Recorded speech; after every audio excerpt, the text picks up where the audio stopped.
The doctor didn't look at the chart. He looked at his watch. "You have exactly 43,800 minutes left, Victor," he said, his voice as cold as the stethoscope. "That's 1 month. I suggest you stop checking your emails and start checking your pulse." For 40 years, Victor had traded his life for a future he called later, only to discover that later was a place that didn't exist. He was a master of the slow death. Not a bad man, just a busy one. He had spent 2 decades in a sterile cubicle, staring at a flickering screen, always waiting. Waiting for the weekend, waiting for retirement, waiting for a life that was perpetually just over the horizon, always out of reach. He remembered missing his daughter's first steps because of a conference call that felt so important at the time. He remembered missing his own father's final words because he was stuck in a crucial meeting debating quarterly spreadsheets that no one would remember a week later. Victor treated time like a billionaire treats pennies, as if the supply were infinite and inconsequential. He would burn hours arguing with strangers on the internet, waste entire days scrolling through the curated, perfect lives of people he didn't even like, and spend weeks paralyzed by the fear of making the wrong move. He was a man who lived permanently in the waiting room of his own existence, never getting called in. And then, the diagnosis hit. The perspective didn't just shift, it snapped with a violent, deafening crack. Suddenly, all those emergencies at work felt like faint whispers in a hurricane.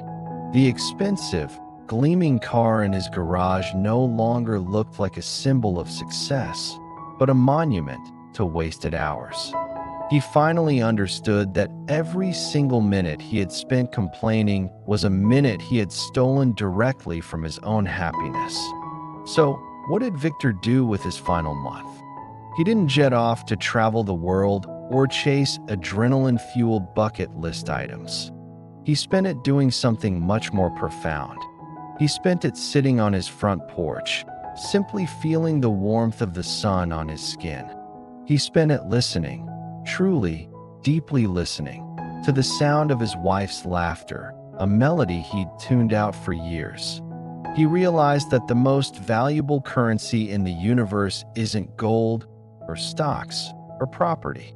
It's the simple, rhythmic beat of your own heart. You can always earn more money, but you can never, ever earn more time.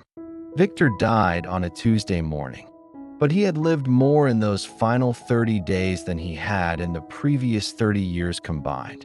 He left a short note for his daughter, a final piece of wisdom from a man who learned too late. It read, "The greatest lie ever told is that you have time. You don't. You only have this breath, this single moment. Don't spend your life preparing to live.